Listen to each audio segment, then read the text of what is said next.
بسم اللہ الرحمن الرحیم۔ السلام علیکم پیارے دوستو، آج ہم آپ لوگوں کو ایک ایسا واقعہ بتائیں گے آپ نے اس سے پہلے یہ واقعہ کبھی نہیں سنا ہوگا۔ تو چلیے دوستو، ہم واقعے کو شروع کرتے ہیں۔ حضرت رابعہ بصریہ رحمۃ اللہ علیہ پردہ نشیں اور اللہ کی محبت میں ہمیشہ ڈوبی رہتی تھیں۔ پیارے دوستو، حضرت رابعہ بصریہ ایسی خاتون تھیں کہ یہ ہمیشہ اللہ تبارک و تعالیٰ کی عبادت کیا کرتی تھیں، اور ان کی بہت بڑی کرامات یہ بھی تھی کہ یہ 50 سالوں تک بستر پر کبھی نہیں سوئیں اور دن رات ہمیشہ اللہ تبارک و تعالیٰ کی عبادت کرتی تھیں۔ ایک مرتبہ کی بات ہے، حضرت رابعہ بصریہ رحمۃ اللہ علیہ کے دل میں حج پر جانے کی خواہش ہوئی، تو آپ نے حج پر جانے کی تیاری مکمل کر لی، لیکن آپ کے پاس جو گدھا تھا وہ بہت کمزور اور تھکا ہوا تھا۔ لیکن پھر بھی آپ رحمۃ اللہ علیہ نے گدھا کمزور ہونے کے باوجود بھی آپ نے اس گدھے پر اپنا سامان لادا اور سفر پر نکل پڑی۔ لیکن گاؤں سے نکلنے کے بعد آپ اللہ تبارک و تعالیٰ سے دعا کرتے ہوئے سفر کر رہی تھی، لیکن ابھی حج کا آدھا سفر بھی نہیں ہوا تھا۔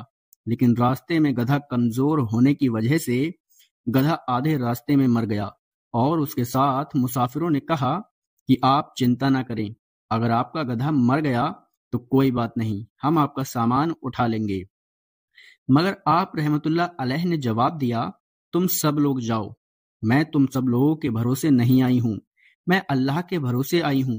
یہ بات سن کر قافلہ آگے بڑھ گیا اور آپ اکیلی رہ گئیں۔ اگر آپ لوگوں کو ہماری یہ ویڈیو پسند آ رہی ہے تو ویڈیو کو ایک لائک ضرور کریں اور چینل کو سبسکرائب بھی ضرور کریں۔ تنہائی میں آپ نے اللہ سے دعا کی، اے سارے جہانوں کے مالک، کیا ایک غریب عورت کے ساتھ ایسا سلوک ہوتا ہے؟ پہلے مجھے اپنے گھر آنے کا بلاوا دیا اور پھر راستے کے بیچ میں میرے گدھے کو ہی مار ڈالا، مجھے اکیلے ویرانے میں چھوڑ دیا۔ آپ رحمت اللہ علیہ کی دعا ابھی ختم بھی نہ ہوئی تھی کہ اللہ تبارک و تعالیٰ نے آپ رحمت اللہ علیہ کی دعا قبول فرما لی اور اچانک گدھا زندہ ہو گیا۔ یہ دیکھ کر آپ بہت خوش ہوئیں اور آپ نے اللہ تبارک و تعالیٰ کا شکر ادا کیا، اور پھر آپ نے اس گدھے پر سامان لادا اور مکہ کی طرف روانہ ہو گئیں۔ جب حضرت رابعہ بصریہ رحمۃ اللہ علیہ مکہ کے قریب پہنچیں، لیکن مکہ سے کچھ ہی دوری پر کچھ دن ویرانے میں رک کر اللہ تبارک و تعالیٰ کی عبادت کرنے کے بعد اللہ تبارک و تعالیٰ سے دعا کی، یا اللہ تبارک و تعالیٰ، مجھے یہ خیال پریشان کر رہا ہے کہ میں آخر کہاں جا رہی ہوں، یعنی ایک پاک جگہ پر، لیکن میری اصلیت تو بس مٹی کا ایک چھوٹا سا ذرہ ہے، اور جس کعبے کی طرف جا رہی ہوں وہ بھی پتھر کی ایک عمارت ہے۔ میرا مقصد تو صرف تجھے پانا ہے، یہی میری سب سے بڑی آرزو ہے۔ اللہ تبارک و تعالیٰ نے جواب دیا، اے رابعہ، کیا تو یہ چاہتی ہے کہ تو میرا دیدار کرے؟ کیا تو نے کبھی یہ نہیں سنا کہ جب حضرت موسیٰ علیہ السلام نے میرے دیدار کی خواہش کی تو ہم نے اپنی تجلی کو کوہ طور کی پہاڑی پر ڈالا اور وہ پہاڑ ٹکڑے ٹکڑے ہو کر بکھر گیا۔ ایک بار حضرت رابعہ بصریہ رحمۃ اللہ علیہ ایک پہاڑ پر تشریف لے گئیں۔ وہاں تمام جنگلی جانور آپ کے ارد گرد جمع ہو گئے اور آپ کو خاموشی سے دیکھنے لگے، کیونکہ جنگل کے جانور آپ سے بہت پیار کرتے تھے اور آپ کو دیکھ کر بہت خوش ہوتے تھے۔ اس دوران حضرت حسن بصری رحمۃ اللہ علیہ وہاں تشریف لے آئے۔ انہیں دیکھتے ہی وہیں پر سبھی کھڑے جانور بھاگ گئے۔ حضرت حسن بصری رحمۃ اللہ علیہ نے حضرت رابعہ بصریہ رحمۃ اللہ علیہ سے کہا کہ یہ جانور مجھے دیکھ کر کیوں بھاگ گئے جب سے تمہارے پاس ہی کھڑے تھے؟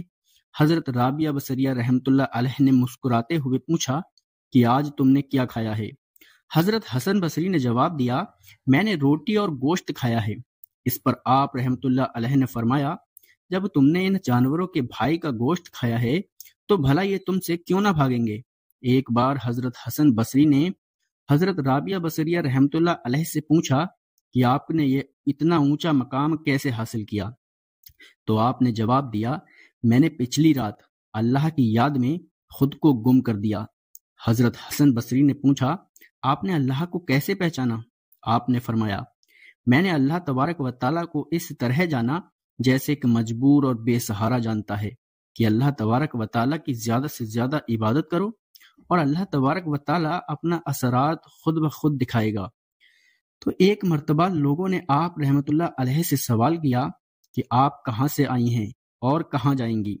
آپ نے جواب دیا میں اس جہاں سے آئی ہوں اور اسی جہاں میں لوٹ جاؤں گی۔ پھر لوگوں نے پوچھا کہ آپ اس دنیا میں کیا کرتی ہیں؟ آپ نے گہری سانس لیتے ہوئے کہا افسوس۔ جب انہوں نے اس کا سبق پوچھا تو آپ بولی اس لیے افسوس کرتی ہوں کہ مجھے رزق تو اس جہاں سے ملتا ہے، لیکن میں محنت اس دنیا کے لیے کرتی ہوں، یعنی دنیا کے لیے کام کرتی ہوں، مجھے کچھ نہیں ملے گا۔ اگر میں اچھا عمل کروں گی تو میرے لیے ہی زیادہ اچھا ہوگا۔ میدان محشر میں اللہ تبارک و تعالیٰ کی بارگاہ میں ٹھیک سے کھڑی ہو پاؤں گی۔ یہ جواب سننے کے بعد لوگوں نے آپ رحمت اللہ علیہ سے محبت کی کیفیت کے بارے میں کچھ جاننے کی کوشش کی۔ آپ نے فرمایا محبت اجل سے آئی اور اب تک چلتی رہی۔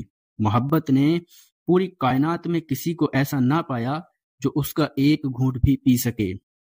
آخرکار محبت اللہ تبارک و تعالیٰ تک پہنچی اور وہاں سے یہ ارشاد ہوا اللہ ان کو دوست رکھتا ہے اور وہ اللہ تبارک و تعالیٰ سے دوستی کرتے ہیں۔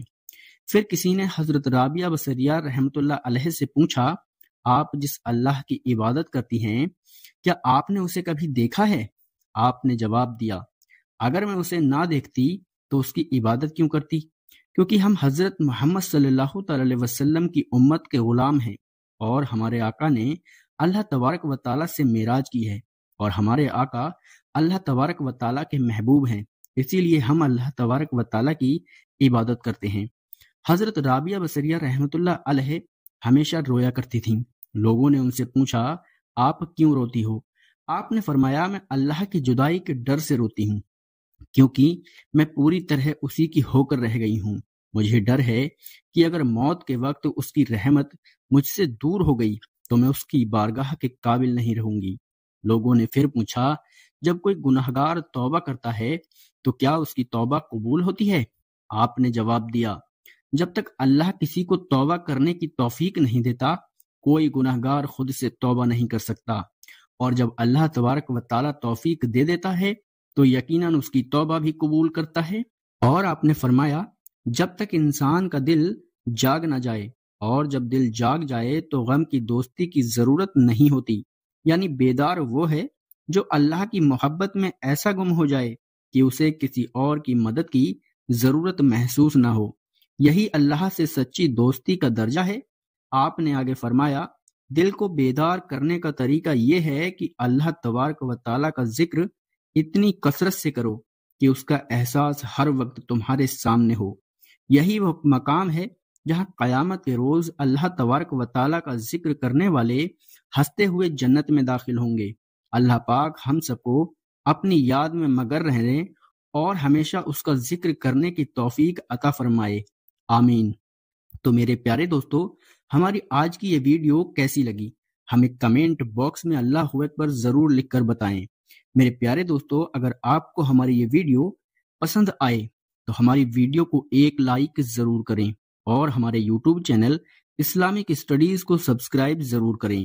اور ہم اللہ تبارک و تعالیٰ سے دعا کرتے ہیں کہ اللہ تبارک و تعالیٰ ہم مسلمان بھائیوں کو حضرت محمد صلی اللہ تعالی علیہ وسلم کی سنتوں پر چلنے کی توفیق عطا فرمائے، اور اللہ تبارک و تعالیٰ ہمارے ایمان کی حفاظت فرمائے اور ہمیں پکا سچا نمازی بنا دے۔ میرے پیارے دوستو، آج کی اس ویڈیو کو لائک کر کے اپنے دوستوں اور رشتہ داروں میں ثواب کی نیت سے شیئر بھی ضرور کر دیں۔ السلام علیکم۔